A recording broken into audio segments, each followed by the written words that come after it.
Banyak orang mengira yang penting saling cinta lalu menikah. Padahal dalam Islam ada pernikahan yang terlihat sah di depan manusia, tapi batal di sisi Allah. Bayangkan, akad sudah berlangsung, tamu datang, foto tersebar, bahkan sudah hidup bersama bertahun-tahun.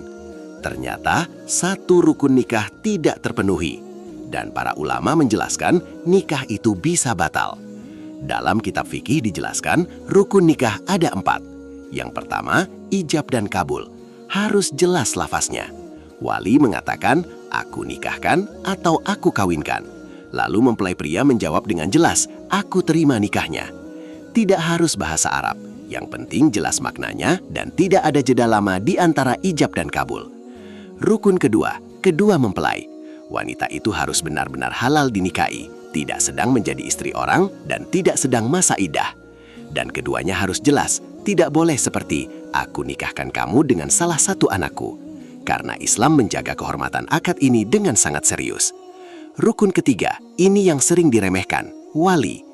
Rasulullah Shallallahu Alaihi Wasallam bersabda, wanita mana saja yang menikah tanpa izin walinya, maka nikahnya batal.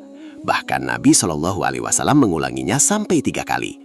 Ayah, lalu kakek, lalu urutan wali berikutnya, semua sudah diatur dalam syariat. Dan disinilah plot twistnya. Banyak orang berkata, yang menjalani kan kami berdua.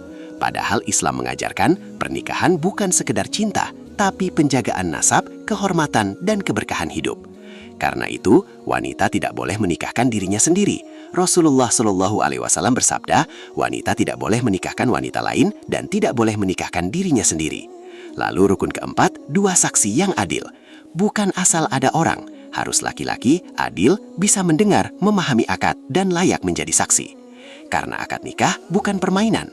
Ini adalah janji suci yang disebut para ulama sebagai mitsaqon ghalizoh, perjanjian yang agung. Maka sebelum sibuk memikirkan dekorasi, pastikan dulu akad kita benar di sisi Allah. Karena rumah tangga yang dibangun di atas syariat lebih kuat daripada rumah tangga yang hanya dibangun di atas rasa cinta. Kalau kamu belum menikah, pelajari ilmunya sebelum hari akad datang.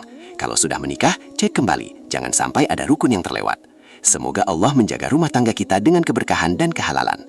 Tulis di kolom komentar, semoga Allah berkahi pernikahan kami. Dan share video ini karena mungkin ada orang yang selama ini belum tahu bahwa sahnya pernikahan bukan hanya soal cinta, tapi juga soal taat kepada Allah.